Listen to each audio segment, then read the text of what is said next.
यार मैं संजीव कुमार स्वागत करता हूं आपके अपने इस YouTube चैनल लीगल नॉलेज 3.0 पे। आज का वीडियो एलएलबी के स्टूडेंट के लिए बेहद इंपॉर्टेंट होने वाला है, क्योंकि जैसे ही एलएलबी का एडमिशन करवाते हैं 2 महीने बाद 3 महीने बाद ही एग्जाम आ जाता है और उसमें फैमिली लॉ फर्स्ट जो हिंदू लॉ या पर्सनल लॉ के नाम से भी जाना जाता है, इसका जो पेपर है सिर्फ एक वीडियो में मैं इसकी तैयारी करवाने वाला हूं, जिसमें कोई भी टॉपिक आपसे छूटेगा नहीं।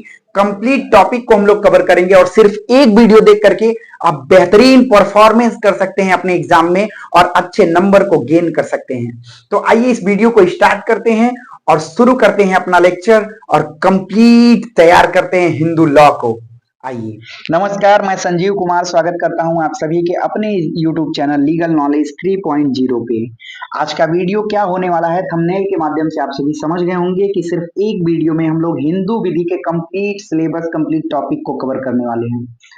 तो इस वीडियो को बड़े आराम से हम लोग समझते हुए आगे बढ़ेंगे और एक एक टॉपिक को कवर करेंगे। तो जहां भी आपको ऐसा लगे कि वीडियो का प्लेबैक स्पीड तेज होना चाहिए, वहां आप अपनी सुविधा अनुसार जो है वीडियो को तेज कर सकते हैं। आइए बिना देरी किए हम लोग सीधे टू द पॉइंट आगे बढ़ते हैं। अगर बात करें सबसे पहला इंपॉर्टेंट जो टॉपिक है हम लोगों का कि हिंदू विधि का जो मुख्य स्रोत है, वो मुख्य स्रोत क्या क्या है। तो हिंदू विधि के जो है निम्नलिखित मुख्य स्रोत हैं, जिसमें सबसे पहला स्रोत आता है श्रुतियां। अब ये श्रुतियां क्या होती हैं उसको समझने के लिए आप जानिए कि श्रुति का तात्पर्य वेद से है। किससे है? श्रुति का तात्पर्य वेद से है। और वेद आपको पहले से ही पता होगा कि वेद 4 वेद होते हैं, ऋग्वेद, यजुर्वेद, सामवेद और अथर्ववेद। और सारे वेदों में अलग अलग बातें कही गई हैं, अलग अलग चीजें दी गई हैं। तो आइए देखते हैं कि ऋग्वेद क्या है। ऋग्वेद जो है सबसे प्राचीनतम वेद है। सबसे पहला वेद क्या है? ऋग्वेद। और इसके वैदिक देवताओं की श्रुतियां हैं। इसमें जो है वैदिक देवताओं की श्रुतियां, मतलब जो जो देवता थे हमारे पहले, वो देवताओं की कही गई जो बातें हैं वो जो है ऋग्वेद में जो है मिलती हैं। अगर उसके बाद बात करें यजुर्वेद, दूसरा वेद कौन सा होता है? यजुर्वेद। यजुर्वेद यह एक यज्ञ वेद होता है। यज्ञ वेद मतलब जब कभी भी प्राचीन काल में यज्ञ होता था, उस समय पे जब भी बलि आदि दी जाती थी, तो उन सारे मंत्रों का जो है संग्रह आपको यजुर्वेद में मिलेगा। वहीं बात करें सामवेद की, तो सामवेद को कहा जाता है गीत वेद। गीत वेद इसमें उपासना के समय के गाए जाने वाले मंत्र हैं कि कभी भी जैसे किसी ईश्वर की उपासना करते समय कौन से मंत्रों का उच्चारण किया जाएगा, जो भी मंत्रों का उच्चारण किया जाएगा उन्हें गीत वेद अर्थात सामवेद जो है सामवेद में संग्रह किया गया था। अगला जो महत्वपूर्ण वेद है अथर्ववेद। अथर्ववेद को विज्ञान वेद भी कहते हैं। इसमें जो है वैज्ञानिक बातें की गई थी और विज्ञान के विषयों के मंत्र हैं किसमें? अथर्ववेद में। आप सभी नोट डाउन करते चलिएगा कि श्रुतियां, श्रुतियां क्या होती हैं? वेद होती हैं। और वेद में 4 वेद होते हैं, आपको पहले से पता होगा, जिन चारों वेदों के बारे में मैंने आपको बताया। सॉरी। अगला है उपनिषद। इसी में श्रुतियां में ही उपनिषद, उपनिषद को वेदांत भी कहा जाता है। ये वेद के अंतिम भाग हैं। ये वेद के अंतिम भाग हैं। उपनिषदों में धर्म एवं दर्शन के सर्वोच्च सिद्धांतों का वर्णन किया गया है। सॉरी। अगर बात करें हिंदू विधि के अगले प्रमुख स्रोत की, तो अगला प्रमुख स्रोत है स्मृतियां। स्मृति का क्या अर्थ होता है? ये पढ़ के ही आपको समझ में आ गया होगा कि स्मृति का अर्थ है जो स्मरण किया गया था। जो स्मरण किया गया था वो स्मृतियां होती हैं। अगला जो महत्वपूर्ण स्रोत है वो है टीकाएं। और टीकाओं को 2 भागों में बांटा गया है। बहुत ही महत्वपूर्ण है। इससे रिलेटेड अक्सर जो है ऑब्जेक्टिव क्वेश्चन में आपको देखने को मिल जाएगा कि टीकाओं को 2 प्रमुख भागों में बांटा गया है। एक को कहा गया है मिताक्षरा और दूसरे को कहा गया है दाय भाग। मिताक्षरा याज्ञवल्क्य स्मृति पर महत्वपूर्ण टीका है और मिताक्षरा के लेखक कौन है? विज्ञानेश्वर। ये आपको ध्यान में रखना है। मिताक्षरा के लेखक कौन है? विज्ञानेश्वर। बंगाल को छोड़कर सारे भारत में मिताक्षरा लागू है। बंगाल को छोड़ करके सारे भारत में मिताक्षरा लागू है और दाय भाग बंगाल में लागू है। ये बात आपको पता होनी चाहिए कि टीकाओं में 2 प्रमुख हैं, मिताक्षरा और दाय भाग। दाय भाग जो है वो बंगाल में लागू है और बंगाल को छोड़ करके बाकी सभी जगहों पर मिताक्षरा लागू है। अगला जो महत्वपूर्ण स्रोत है वो है विधायन, लेजिस्लेशन। विधायन क्या होता है कि जैसे हमारा कोई विधायिका है, संसद है, जो संसद कानून चाहे तो पूरे केंद्र के लिए या फिर किसी एक स्टेट के लिए बना सकती है, या फिर किसी स्टेट का जो विधानसभा है वो चाहे तो अपने स्टेट के लिए कोई कानून बना सकती है। तो ये अगला जो हिंदू विधि का महत्वपूर्ण स्रोत है सॉरी, वो है विधायन, लेजिस्लेशन। और इसके द्वारा कुछ महत्वपूर्ण विधियां जो हैं हिंदुओं के विषय में बनाई गई थी। कौन कौन सी? आप देखिए, हिंदू विधवा पुनर्विवाह अधिनियम 1956, यह भी हमारे विधायिका की देन है। भारतीय वयस्कता अधिनियम 1875, ये भी हमारे विधायिका की देन है। हिंदू संपत्ति बेन अधिनियम 1916, यह भी हमारे विधायिका की देन है। यहाँ आप देख पा रहे होंगे ये सारे जितने अधिनियम हैं, ये सभी अधिनियम क्या हैं? हमारी विधायिका की देन है। तो यहाँ हम लोगों का एक टॉपिक कंप्लीट होता है, कौन सा? कि हिंदू विधि के प्रमुख स्रोत क्या हैं। हिंदू विधि के प्रमुख स्रोतों में मैंने आपको क्या क्या बताया? श्रुतियां, स्मृतियां, टीकाएं और विधायन, ये जो प्रमुख स्रोत हैं इनको आपको ध्यान में रखना चाहिए। आइए हम लोग अगली चीज देते हैं कि एप्लीकेशन ऑफ हिंदू लॉ, मतलब हिंदू विधि की प्रयोज्यता क्या है, हिंदू विधि का जो लागू होना है उसके विषय में बात करेंगे। कि भारतीय संविधान के अनुच्छेद 372 के अनुसार, भारतीय संविधान के अनुच्छेद 372 के अनुसार संविधान के आरंभ 26 जनवरी 1950 से पूर्व प्रचलित विधियां चलती रहेंगी जब तक कि सक्षम विधानमंडल अथवा अन्य सक्षम प्राधिकारी द्वारा परिवर्तित अथवा संशोधित न कर दी जाए। यानी जो हमारे पर्सनल लॉ के विषय में कहा गया है, हिंदू विषय में जो कहा गया है, वो भारतीय संविधान के 372 में एक बातें कही गई हैं कि 26 जनवरी 1950 को जब भारतीय संविधान लागू हो गया, उसके पहले भी जो भी हमारी प्रचलित विधियां थी वो सभी लागू रहेंगे। कब तक? जब तक या तो विधानमंडल के द्वारा, वो भी सक्षम विधानमंडल के द्वारा, या फिर अन्य सक्षम प्राधिकारी के द्वारा, या तो उस विधियों को परिवर्तित न कर दिया जाए या फिर संशोधित न कर दिया जाए, तब तक वो सभी विधियां जो हैं लागू रहेंगी। आइए अगला देखते हैं हम लोग इंपॉर्टेंट पॉइंट कि schools of Hindu law, Hindu विधि की शाखाएं, हिंदू विधि की कौन कौन सी शाखाएं हैं? तो देखिए, हिंदू विधि की 2 शाखाएं हैं। कौन कौन सा? मिताक्षरा शाखा और दाय भाग शाखा। अभी थोड़ी देर पहले हमने आपको बताया कि ये बहुत ही इंपॉर्टेंट है, इसको हमेशा आप लोग ध्यान में रखिएगा। मिताक्षरा का प्रचलन बंगाल को छोड़कर समस्त भागों में हुआ, पहले ही हम आपको बता चुके हैं। दाय भाग का प्रचलन बंगाल में हुआ। मिताक्षरा विज्ञानेश्वर द्वारा लिखित याज्ञवल्क्य स्मृति पर आधारित एक उच्च कोटि का भाष्य है। अब मिताक्षरा विधि की 5 उप शाखाएं हैं। मिताक्षरा विधि की कौन कौन सी 5 उप शाखाएं हैं? देखिए, एक है बनारस शाखा, एक है मिथिला शाखा, तीसरा है द्रविड़ अथवा मद्रास शाखा, चौथा है महाराष्ट्र अथवा बॉम्बे शाखा, और 5वां है पंजाब शाखा। ये हमारी मिताक्षरा भाग की शाखाएं हैं, मिताक्षरा विधि की शाखाएं हैं। आइए, अब चूंकि इसको उपशाखाएं क्यों कहा गया है, ध्यान से समझिएगा, क्योंकि मिताक्षरा खुद एक शाखा है। मिताक्षरा खुद एक शाखा है, तो शाखाओं के अंदर इन 5 को क्या कहा जाएगा? उपशाखाएं। आइए अब बात करते हैं कि जब हमारा भारतीय संविधान 26 जनवरी 1950 को लागू हो गया, उसके बाद विधायन के द्वारा, संसद के द्वारा, पार्लियामेंट के द्वारा हिंदू विधि के विषय में हिंदुओं के लिए जो हिंदू विवाह अधिनियम 1955 बनाया गया, उसके विषय में बात करेंगे। तो एक मोटा एक जो है व्यू मैं आपको दे देता हूं कि देखिए, इसमें जो है टोटल कितनी जो है धाराएं हैं, बताइए। टोटल 30 धाराएं हैं। कितनी धाराएं हैं? टोटल 30 धाराएं हैं और 6 अध्यायों में इनको बांटा गया है। एक एक करके हम लोग एक एक सेक्शन के बारे में देखेंगे। आपको घबराने की जरूरत नहीं है, बस आप आराम से जो है नोट डाउन करते चलिएगा एक एक चीज को।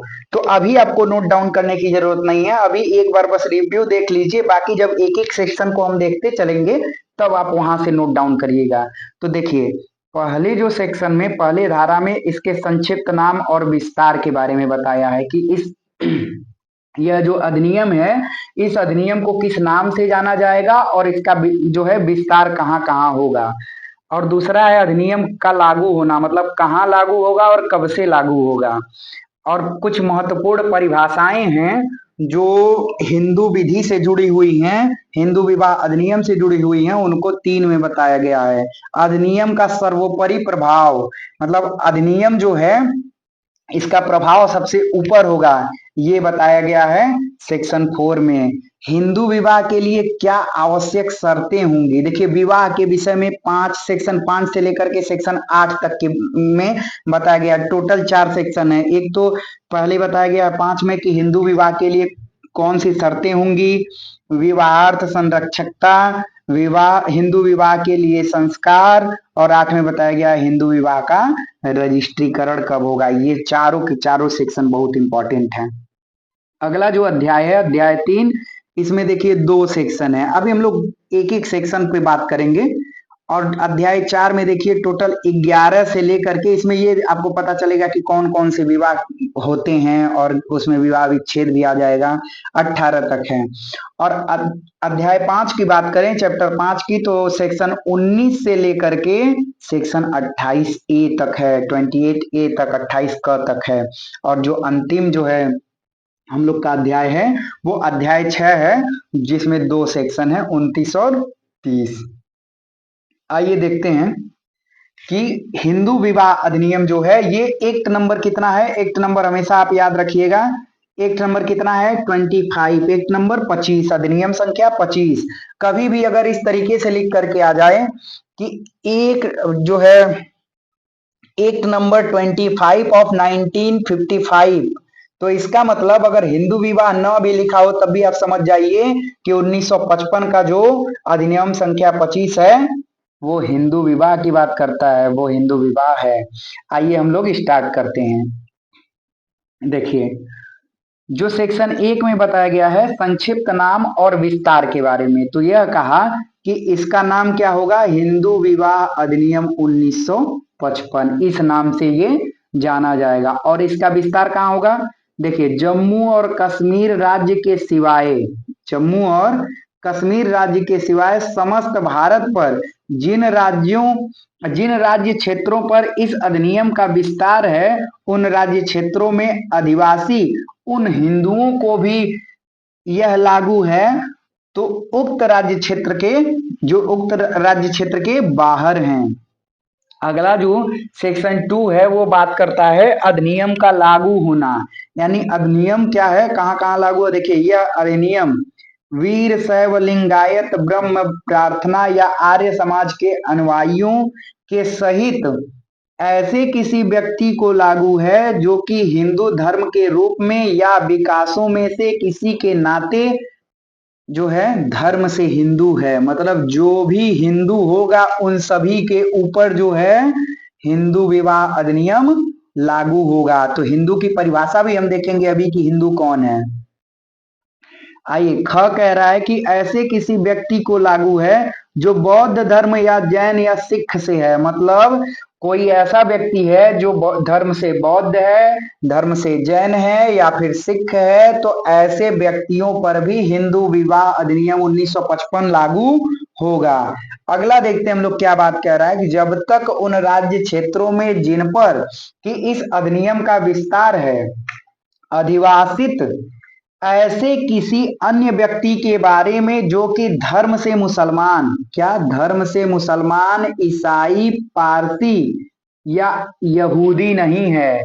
यहाँ देखिए क्या कह रहा है कि ऐसा कोई व्यक्ति जो धर्म से मुसलमान नहीं है, ईसाई नहीं है, पारसी नहीं है, यहूदी नहीं है, यह सिद्ध नहीं कर दिया जाता, यह अधिनियम पारित न किया गया हो, तो वह ऐसी किसी बात के बारे में जिसके लिए इसमें व्यवस्था की गई है हिंदू विधि द्वारा या उस विधि के भाग रूप किसी रूढ़ि या प्रथा शासित नहीं होता है, ऐसे अन्य व्यक्ति को भी लागू होगा। अब देखिए इसमें स्पष्टीकरण में निम्नलिखित व्यक्ति धर्मज यथास्थिति हिंदू जैन या सिख हैं। कौन कौन है आइए देख लीजिए। पहला कह रहा है क में कि ऐसा कोई बालक चाहे वह औरस हो या जारज जिसके दोनों जनकों में से एक धर्म से हिंदू है, बौद्ध है या जैन या सिख है। मतलब कि यदि कोई ऐसा बालक है चाहे वो क्या औरस हो या फिर जारस हो, उसके माता पिता में से कोई भी यदि एक हिंदू है या फिर बौद्ध है या फिर जैन है तो वो भी क्या होगा, वह भी हिंदू होगा। अब देखिए अगला उस पे भी जो है हिंदू विवाह अधिनियम 1955 लागू होगा। अगला जो है ये कह रहा है कि ऐसा बालक चाहे वह औरस हो, अभी हम लोग जानेंगे औरस और जारज क्या है। औरस हो या जारज जिसके दोनों जनकों में से एक धर्म से हिंदू है, वही बात तो बौद्ध जैन या सिख है, जिसका कि लालन पालन उस आदिम जाति समुदाय समूह या परिवार के सदस्य के रूप में किया गया हो जिसका कि ऐसा जनक है या था। और अगला क्या कह रहा है कि ऐसा कोई व्यक्ति जिसने हिंदू बौद्ध जैन या सिख धर्म ग्रहण कर लिया। ओहो एक मिनट हो गया।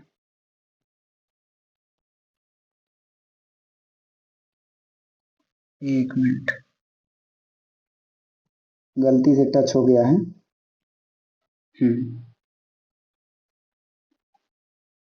आइए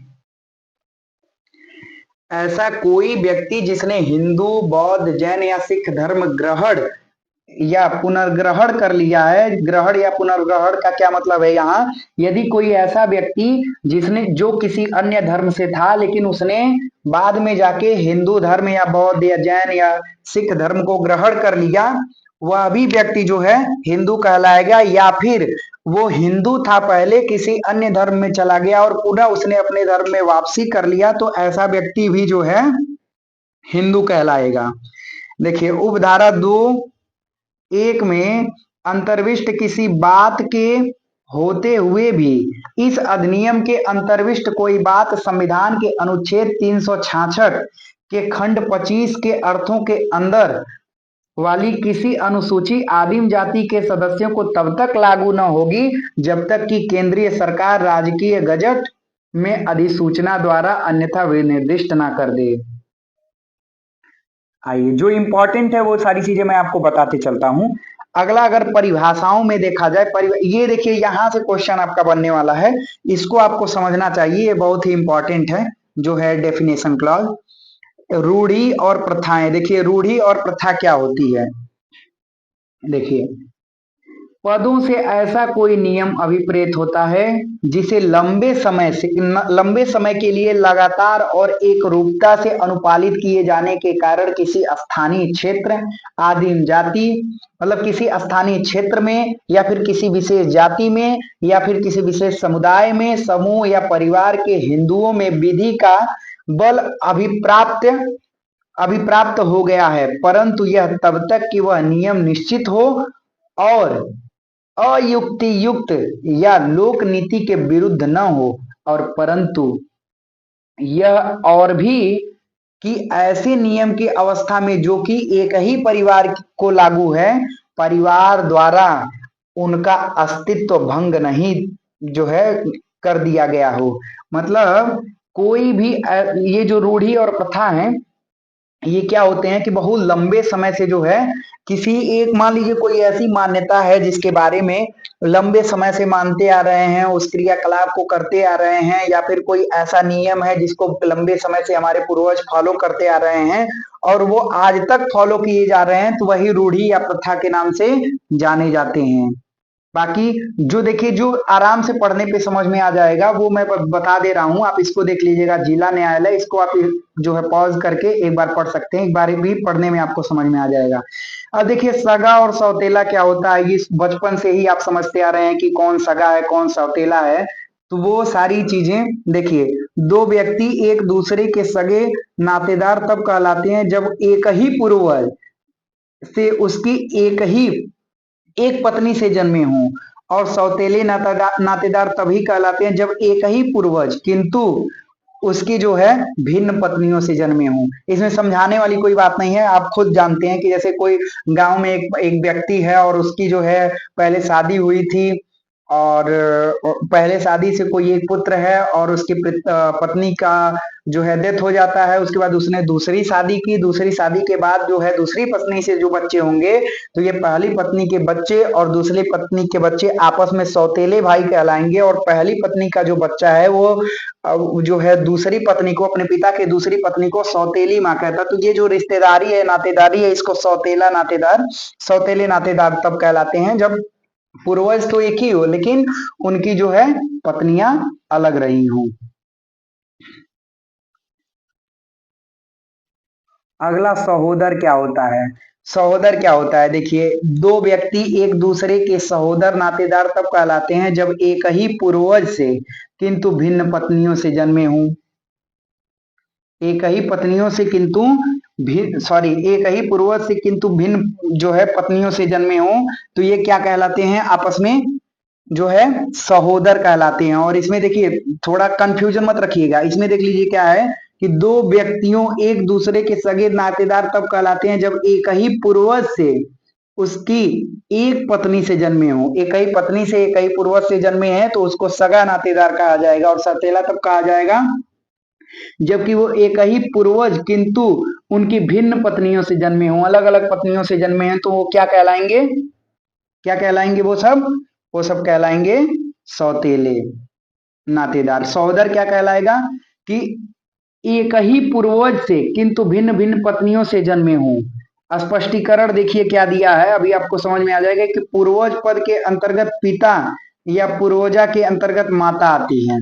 फिर जहां पे यहाँ पूर्वज यूज किया गया है, पूर्वज में जो है पिता, और या फिर पूर्वजा के अंतर्गत यदि पूर्वजा की बात कहीं की गई रहेगी तो वहां पे उसके अंतर्गत माता की बात की जाती है। अगला जो इंपॉर्टेंट पॉइंट है, इन सबको आप एक बार में देखते चलिएगा, कुछ खास नहीं है। जो इंपॉर्टेंट होगा वो मैं आपको बताते चलूंगा। ये पूरा स्क्रीनशॉट लेके एक बार पढ़ लीजिएगा, आप एक बार पढ़ लेंगे क्लियर हो जाएगा। आइए, ये थोड़ा सा इंपॉर्टेंट होने वाला है आपके लिए। सेक्शन 4, अधिनियम का सर्वोपरि प्रभाव। इस अधिनियम में अन्यथा अभिव्यक्ति रूपेण उपबंधित को छोड़कर, सुनिए, हिंदू विधि का कोई पाठ, नियम या निर्वचन या उस विधि की भाग रूपी रूढ़ी या प्रथा जो कि इस अधिनियम के प्रारंभ होने के अव्यवहित पूर्ण प्रवृत्त थी, ऐसी किसी बात के बारे में प्रभाव शून्य हो जाएगी जिसके लिए इस अधिनियम द्वारा उपबंध किया गया है। ख है कोई अन्य विधि जो कि इस अधिनियम के प्रारंभ से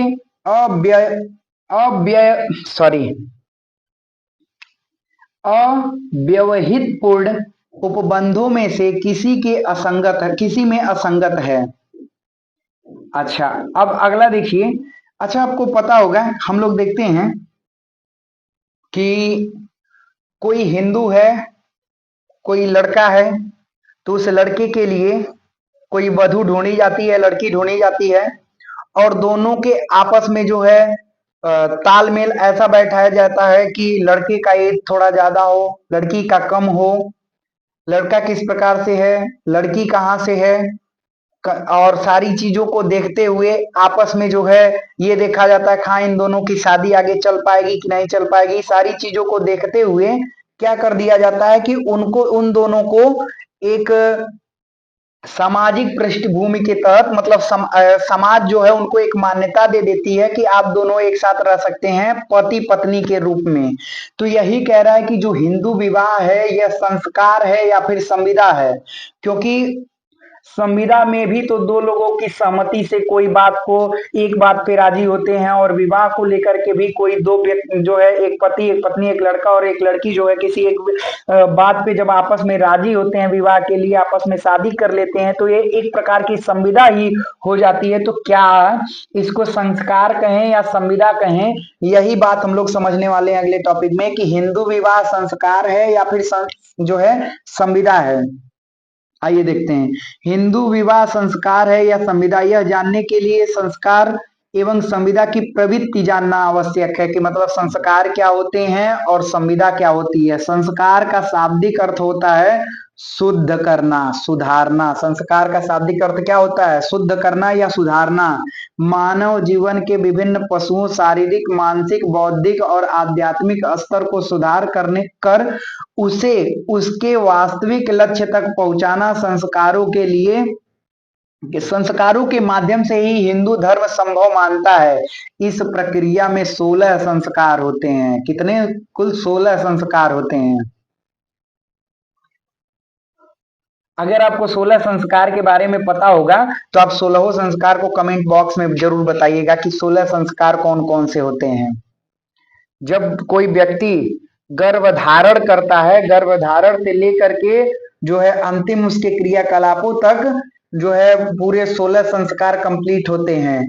तो कब कौन से संस्कार होते हैं, 16 संस्कार के नाम यदि आपको पता है तो आप कमेंट बॉक्स में जरूर बताइएगा। देखिए हिंदू धर्म में विवाह को एक संस्कार या धार्मिक अनुष्ठान माना गया है और इसे पूरा करने का दायित्व जो है संरक्षक का होता है। किसका होता है? संरक्षक का होता है। आपवादित परिस्थितियों को छोड़कर सभी हिंदुओं के लिए विवाह अनिवार्य एक आवश्यक है। हिंदू धर्म के विभिन्न स्मृतियां एवं महाभारत जैसे महाकाव्य विभिन्न शब्दावलियों के माध्यम से इस मत का प्रतिपादन करते हैं कि स्त्री की रचना मां बनने के लिए और पुरुष की रचना जो है पिता बनने के लिए की गई है। गृहस्थ धर्म का पालन विवाह संस्कार से ही संभव है। हिंदू धर्म के विभिन्न ग्रंथ इस मत का प्रतिपादन करते हैं कि व्यक्ति पूर्णता को तभी प्राप्त कर सकता है जब वह पत्नी एवं संतान से युक्त हो, तभी वो जो है पूर्णता को प्राप्त कर सकता है। पत्नी और संतान से युक्त हो। विवाह एक ओर जहां लौकिक धर्म पालन को संभव बनाता है, वहीं दूसरी ओर परलौकिक सुधों का आधार भी निर्मित करता है, क्योंकि विवाह के माध्यम से उत्पन्न पुत्र ही इस धरती पर अपने पूर्वजों को पिंडदान देकर सुख पहुंचाता है।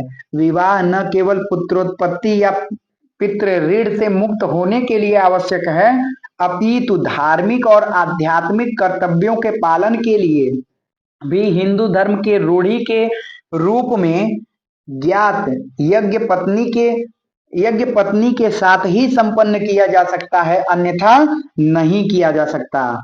अगला जो बात क्या कह रहा है कि संस्कार होने के नाते विवाह को विघटित और तोड़ा नहीं जा सकता है। देखिए ये जो संस्कार की प्रकृति है कि संस्कार को जो है विघटित और तोड़ा नहीं जा सकता है, लेकिन कभी भी संविदा को तोड़ा जा सकता है आपसी सहमति के द्वारा। इसीलिए तो हमारे हिंदू धर्म में जहां कहीं शादी होती है तो जो 7 फेरे लिवाए जाते हैं, वो 7 फेरे ये माना जाता है कि हमारा जो है अगले 7 जन्मों का हमारा और आपका रिश्ता है।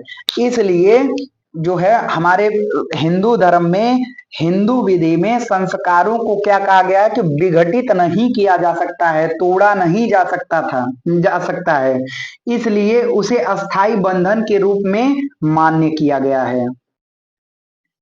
विवाह पति के मृत्यु के बाद समाप्त नहीं हो जाता, इसलिए धर्म पत्नी से पति के न रहने के बाद भी पवित्रता धर्म पालन की मांग करता है तथा पुनर्विवाह को मान्यता नहीं देता है।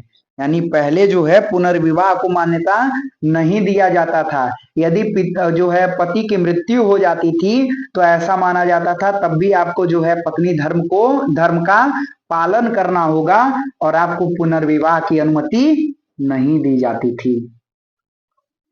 इस धर्म में मनु का प्रसिद्ध कथन है कि कन्या को केवल एक बार कन्यादान दिया जाता है और मनु, याज्ञवल्क्य आदि ऋषियों ने यह भी स्वीकार किया है कि जीवन भर पतिव्रत धर्म का पालन करने वाली स्त्री जो है स्वर्ग प्राप्त करती है, परंतु यदि वह पतिव्रत धर्म का पालन न करके भ्रष्ट हो जाती है तो उसे पति के संपत्ति से कोई अधिकार नहीं होता, वह भरण पोषण के योग्य भी नहीं होती है एवं वह बहिष्कृत एवं जातिच्युत होने योग्य होती है। मतलब यदि कोई ऐसी पत्नी है जो पत्नी धर्म का पालन नहीं करती है, पतिव्रता धर्म का पालन नहीं करती है और वो भ्रष्ट हो जाती है, तो ऐसा जो है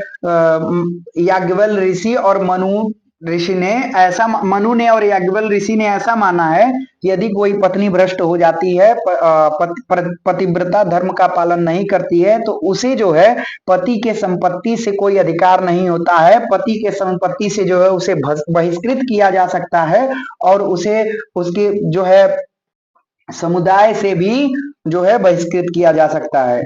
आइए देखते हैं कि हिंदू विवाह जो है उसकी प्रकृति क्या है। देखिए, प्राचीन काल में विवाह जो है, हिंदू विवाह एक धार्मिक कृत्य अथवा संस्कार माना जाता था। पहले क्या माना जाता था? धार्मिक कृत्य अथवा संस्कार माना जाता था। धर्म शास्त्रों की विधि से अब तक की अधिनियमित विधि में यह पुरातन मान्यता अब भी अपना अस्तित्व बनाए रखने में सफल रही है। विरासत में प्राप्त अपतिव्रता से अपने शरीर को शुद्ध करने के लिए हिंदू धर्म में 16 संस्कार का निर्देश देता है।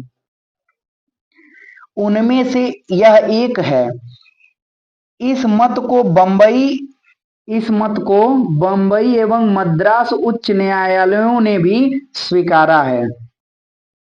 शारीरिक सुख की अपेक्षा इसे धार्मिक आवश्यकता अधिक जो है माना गया है।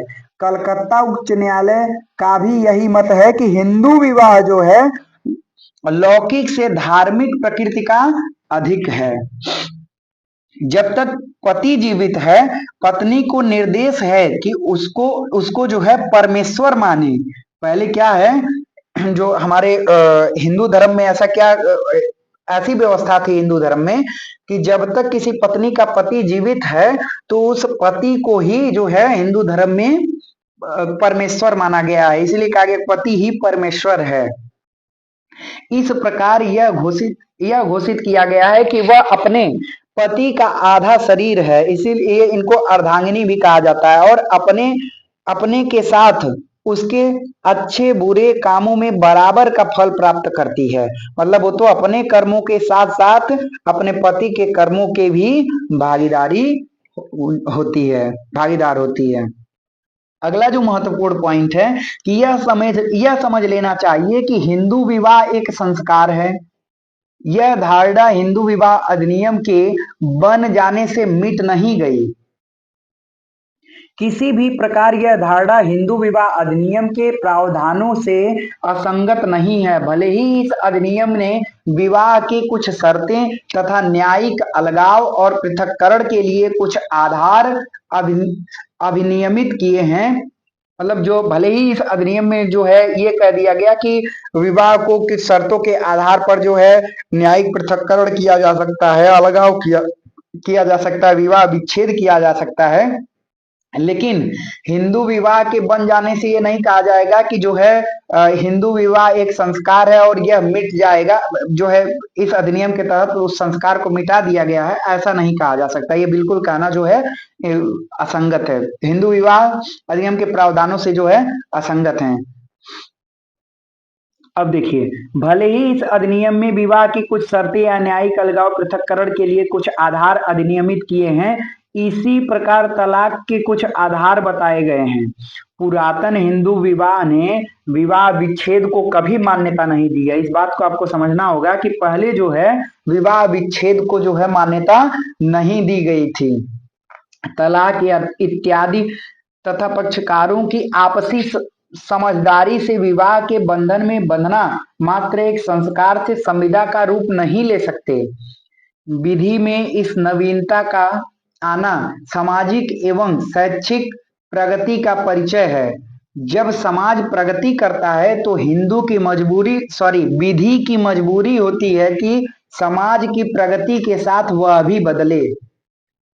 इसी कारण विधि निर्माताओं ने विवाह अधिनियम में कुछ नवीनताओं जैसे तलाक आदि का स्थान दिया। यानी हमारी जो विधि है वो विधि समय के साथ परिवर्तनशील होती है और यह इस बात को जो है एक्सेप्ट कर लेना चाहिए कि समय के साथ जो है व्यवस्थाओं में जो परिवर्तन आता है, व्यवस्थाओं के साथ साथ विधियों में जो परिवर्तन किया जाता है, उन विधियों में परिवर्तन किया जाना, विधियों का नवीनीकरण किया जाना जो है वो समाज की प्रगति के जो है साथ साथ किया जाता है।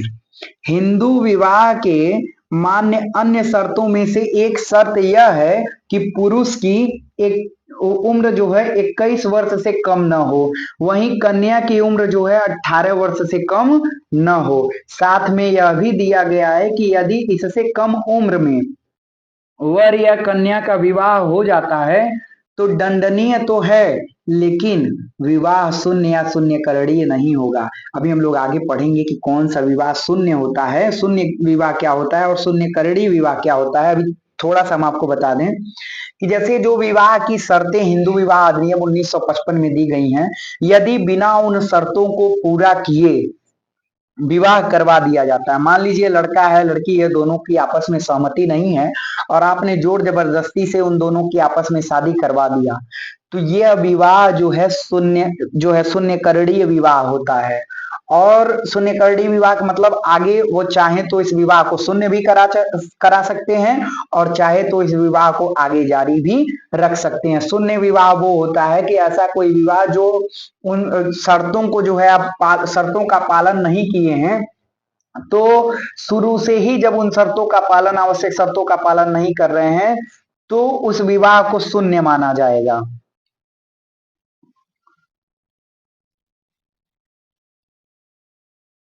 इसका स्पष्ट तात्पर्य यह है कि धार्मिक संस्कारों को धार्मिक रीति रिवाज को पालन करते हुए संपन्न किया गया वह शून्य कैसे हो सकता है। मतलब सारे रीति रिवाज के साथ जो है सारे रीति रिवाज का पालन करके उस विवाह को किया गया था और सारे पहले की जो भी मतलब रीति रिवाज हैं विवाह करने के, सारे रीति रिवाजों का पालन किया गया, बाकी सारे शर्तों को ध्यान में रखा गया, तो फिर उस विवाह को शून्य नहीं कहा जा सकता है केवल इस आधार पे कि उनकी जो है एज कम थी। अगला जो है पॉइंट है पवित्र अग्नि के समक्ष वर कन्या द्वारा 7 फेरे लेकर मंत्रोच्चारण के साथ एक दूसरे के प्रति समर्पण की बात जो है लेते हुए जो कर्मकांड संपन्न कराया जाता है वो सिविल संविधान कैसे हो सकती है, वह तो एक संस्कार ही होगा। और क्या कहा गया है इस विषय में, अगर विवाह संविदा होता तो अवयस्कों के बीच हुआ विवाह शून्य होता, लेकिन अधिनियम पारित होने के बाद भी अवयस्कों के बीच विवाह जो है मान्य ही नहीं बल्कि वरन एक अवयस्क के पति एक अवयस्क पत्नी का विधिक संरक्षक भी बन जाता है। ये जो है हमारा अंतर है कि यदि कोई संविदा है और संविदा की आवश्यक शर्तों का पालन नहीं करते हैं तो ऐसी संविदा शुरू से ही जो है शून्य हो जाती है। लेकिन विवाह में जो विवाह की आवश्यक शर्तें हैं कि लड़के की उम्र 21 साल होनी चाहिए और लड़की की उम्र जो है 18 साल होनी चाहिए, तो यदि इस शर्तों को नजरअंदाज भी कर दिया जाता है तब भी यह विवाह शून्य नहीं होता है, तो फिर इसको संविदा कैसे कहा जाएगा। यह तो एक प्रकार का संस्कार माना गया है। और यह इतना ही नहीं, जबकि उसने उस उम्र को पूरा भी नहीं किया है, फिर भी यदि दोनों की आपस में शादी हो जाती है तो पत्नी का जो है विधिक संरक्षक उस पति को बना दिया जाता है, भले ही वो पति जो है अवयस्क हो। न्यायिक अलगाव एवं तलाक कुछ ऐसी नवीनताएं हैं जो अधिनियम में स्थान पाती हैं, लेकिन इसका प्रयोग हिंदू दाम्पत्यों में कम से कम हुआ है। अधिकतर मामलों में हिंदुओं में विवाह के संबंध में पुरातन धारणा यह है कि यह एक संस्कार है और अधिक सुदृढ़ ही हुई है। चूंकि हम लोग देखते हैं कि जो मुस्लिम समुदाय है उसमें तलाक के मामले हिंदू समुदाय की अपेक्षा बहुत ज्यादा आते हैं, तो इसलिए हम जो तलाक का जो मामला है वो हिंदू विवाह अधिनियम के अंतर्गत हिंदुओं में जो है बहुत कम देखा जाता है मुस्लिम समुदाय की अपेक्षा। अगला बात क्या कह रहा है कि हिंदू विवाह जो कुछ सिविल संविदा की छाया है वह अधिनियम के बाद भी उतनी ही जितनी अधिनियम के पहले धर्म शास्त्रों में थी। मनु के अनुसार विवाह जो है कन्यादान है। ऐसा कन्यादान हिंदू विवाह के अंतर्गत दान की सब अपेक्षाएं पूरी करता है। अतः उस सीमा तक यह स्पष्ट है कि वह विवाह एक दान की सिविल संविदा है। यह एक संविदा थी और सामान्यतः अब भी है, वरन जहां वर एवं कन्या के पिता के बीच संविदा होती है और उसमें एक दूसरे को मान्य कुछ शर्तें होती हैं। शर्तें विवाह की न होकर विवाह संपन्न कराने की प्रक्रिया से संबंधित होती हैं। अतः यह शर्तें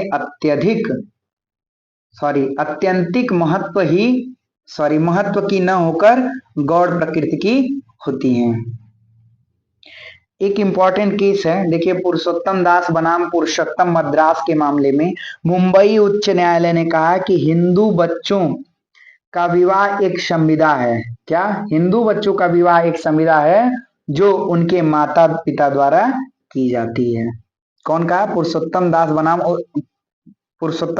पुरुषोत्तम के मामले में मद्रास के मामले में जो है मुंबई उच्च न्यायालय ने, मुंबई हाई कोर्ट ने कहा था। और एक अगला केस है भगवती चरण सिंह बनाम परमेश्वरी नंदन सिंह के मामले में इलाहाबाद उच्च न्यायालय ने क्या कहा कि हिंदू विवाह न केवल एक संस्कार है बल्कि एक संविदा भी है। अतः पुरातन हिंदू विधि में विवाह केवल एक संस्कार ही नहीं था वरन संविदा भी था, लेकिन संविदा का पहले नगण्य महत्व है क्योंकि संस्कार प्रबलतम है। वर्तमान अधिनियम विवाह विधि किसी प्रकार हिंदू विवाह के संस्करणीय स्वरूप को नष्ट नहीं करती है।